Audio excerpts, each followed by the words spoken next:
Hi everybody, I'm Jack the Rambling Raconteur, and I hope that you're doing well. I hope you're having a great week.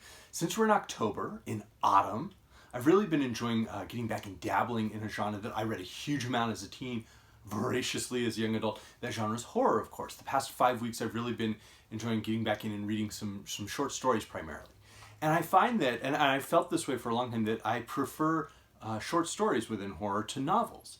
And I know there are people who are huge fans of horror novelists. They read, almost exclusively horror novels. And there are some that I really, really enjoy and appreciate. But I often find that for many of those writers, if they have written short stories, I enjoy the stories more. I find that they sustain that feeling of horror, of dread, of just this sense of hopelessness at times, much better than the novels from those writers do.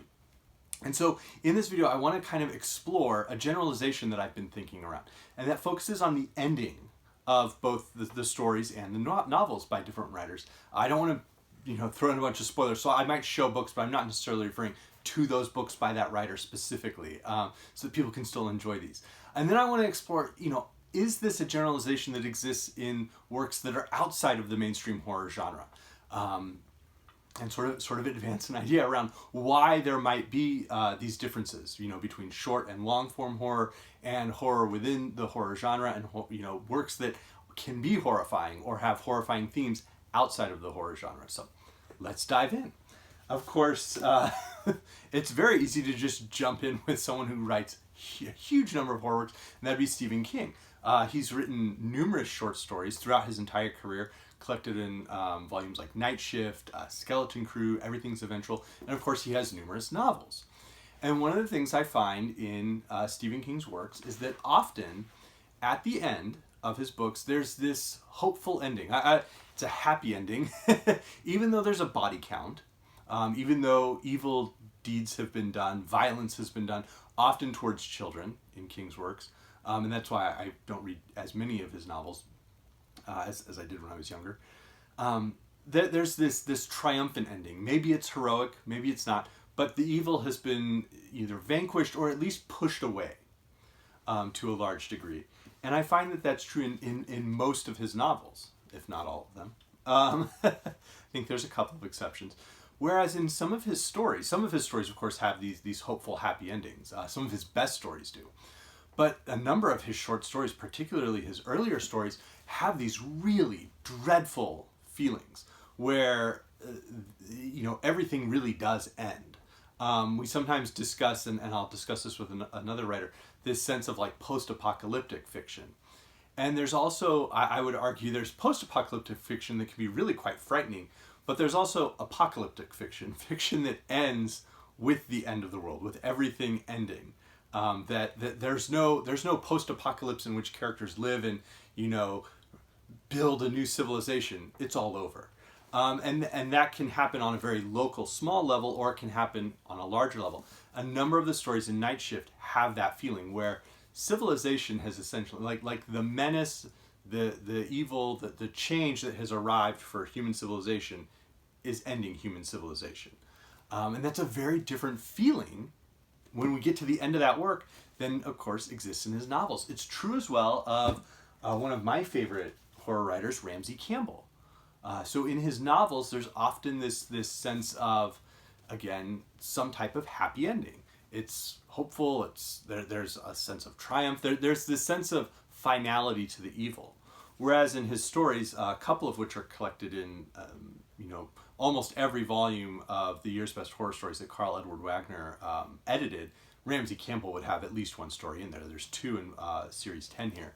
And Campbell's stories sometimes have those types of endings, or they're horrifying, but then it's revealed that things aren't actually quite as horrifying.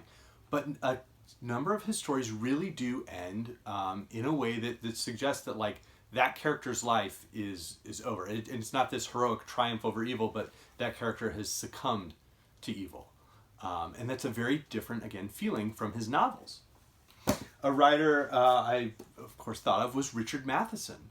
Richard Matheson has a couple of great books that feel horrifying. I Am Legend is a masterpiece.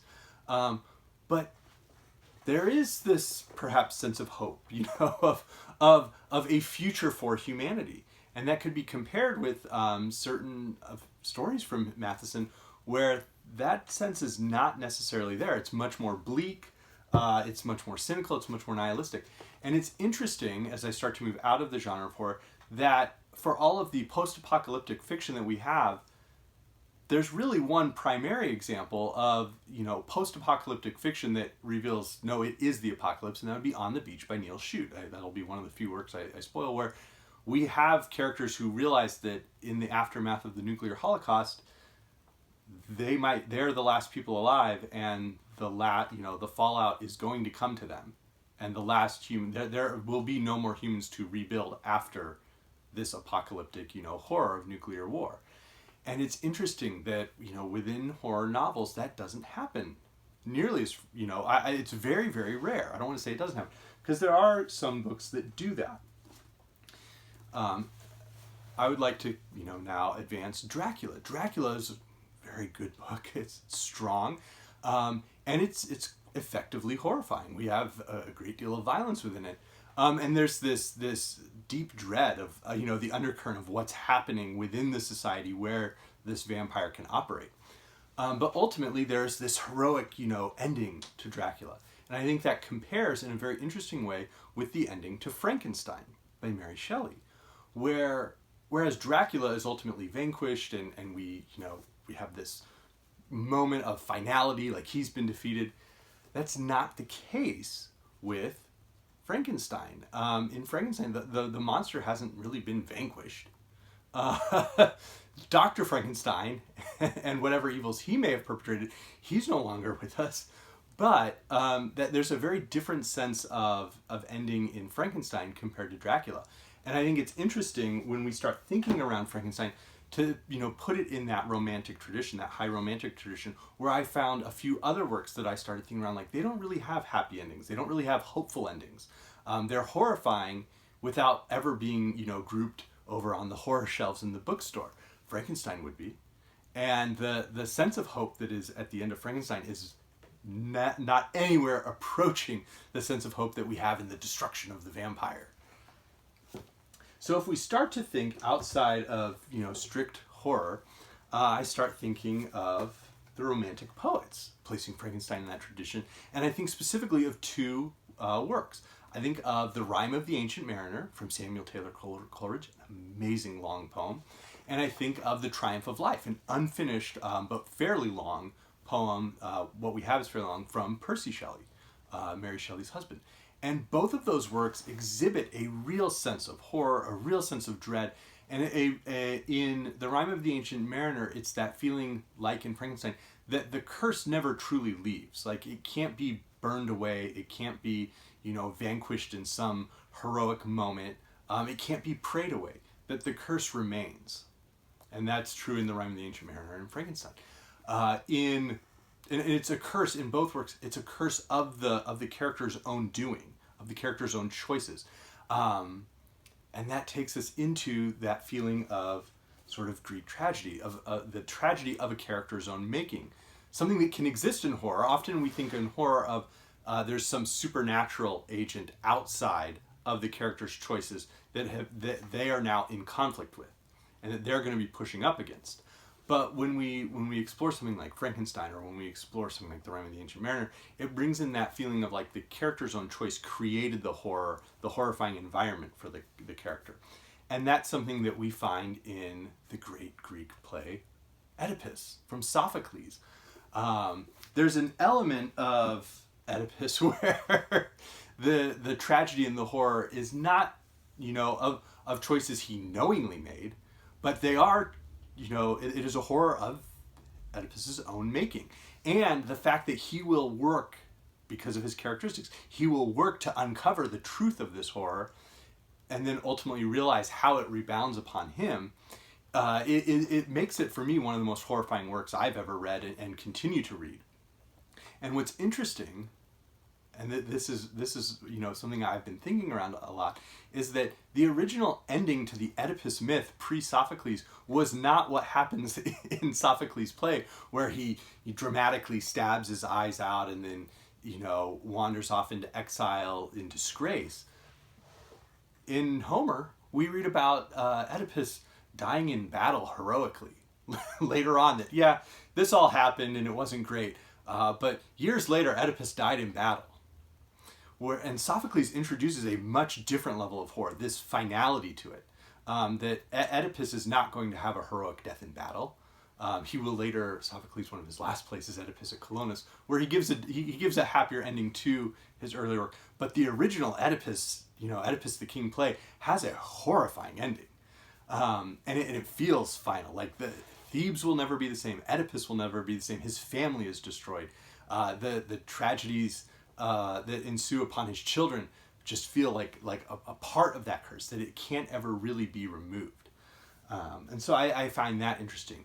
Returning to the Triumph of Life, Percy Shelley's poem, it's interesting that that's a work that, as much as it tries to celebrate life, begins to look sort of into the volcano and into the abyss and teeter a little too close to it. It would have been interesting to see what Percy Shelley would have done with that work had he tried to finish it, because it doesn't feel like a hopeful work. It doesn't feel like a work that celebrates life. It's almost a work that suggests that the triumph of life within that poem is for that life to end. And that's, of course, a very horrifying feeling. Now, there is, beyond Shelley, there is someone else who I think can really create effective horror endings that don't have this sense of like, rah, rah, we did it, or we endured it, we made it through, we just sort of persevered. And that would be, of course, Shirley Jackson. Her short stories are amazing. Her novels are amazing as well. And I think in Jackson, we have another writer who can create those endings that don't give us a sense of hope, that don't go and shine even just one light at the end of the tunnel. But another horror writer who I think is startlingly effective and managed to pull this off, and it was something I appreciated when I was younger, was RL Stine in the Goosebumps books. And I know this seems ridiculous, but there are a number of the Goosebumps books where the ending is horrifying. Horrifying things happen within the books, sure, but many of them end with like some sense of, again, heroic triumph, happy endings. But a handful of them have, the evil that existed is now perpetuated and passed on to somebody else. Somebody else puts the haunted mask on at the ending. Although Haunted Mask 2 didn't pick up from that plot point, which a number of my friends and I always felt was a missed opportunity for R.L. Stine. There's another one where a character realizes that she is a ghost and that she died in a fire. And so reading that as a preteen is really quite horrifying. And it's something that's unique, I find, again, in horror fiction. Because even writers like Peter Straub, writers like George R.R. Martin, Martin has written some horror works that really do have ultimately happy endings. And he's written some horror stories that are bleak, utterly, utterly bleak. Now, there are, of course, some other short story writers who I find sustain that ending. And here's the reason why I think it happens. I think that there's this sense that when you've made an investment into a novel and you've spent hours, for most people at their reading pace, you spent hours reading the novel, that you don't want a downer of an ending. I would also suggest that more recently there's been a push to try and have series, not necessarily in horror, but that if you're going to have a series of books, you can't have the whole world end in the first one, and then you got to recreate a whole new world. That the world can't end in that first book, and so you end any hope of a series there. So I think that's another one. But I think there's this willingness within short stories for horror writers to say and push this idea that there could be a time where everything does end, and there might be a time when everything will end. And that's what we're going to tap into with this shorter work that maybe took 10 minutes, 20 minutes, 30 minutes to read. You could read it in one sitting. I think it was Edgar Allan Poe who suggested that you want to enjoy a poem or a story in one sitting. You sustain it all the way through. And works that are longer than that start to fail at achieving that effect. So Poe's stories, a number of those have this sense of pure final horror. Mask of the Red Death would be one. The Japanese writer I've been reading this year, Edogawa Rampo, who's influenced by Poe, he has stories that feel that way. And of course, I think picking up from Percy Shelley's Triumph of Life, the writer Thomas Ligotti advances that feeling that life itself is the greatest horror. That's certainly not a view I hold. Absolutely not. I'm as far from that as you can get. Life is the greatest good. But if within Ligotti's worldview that he advances in his fiction, life is not only a cosmic accident but a cosmic mistake, and it's the worst of the cosmic mistakes. And that is a feeling that I think existed in Shelley's Triumph of Life, and it feels a part maybe of that romantic tradition that Mary Shelley wrote Frankenstein within, and that Coleridge wrote the Rime of the Ancient Mariner in. And I think that's an interesting possibility. Within horror films, of course, we have plenty of horror films that have that like heroic ending, like we managed it, we did it, or we just survived it. But there are some, there are some that have like zombies and they managed to defeat the zombies. But some zombie films still have very bleak endings, and some suggest that no, the zombies have overrun the world. I don't want to identify any right here, so again, I don't want to spoil. But I think within a film, you're in the middle of that. Hey, we read the story in one sitting, read the poem in one sitting, versus, boy, we read the book and it took three to 4 hours, and so we're gonna have a happier ending.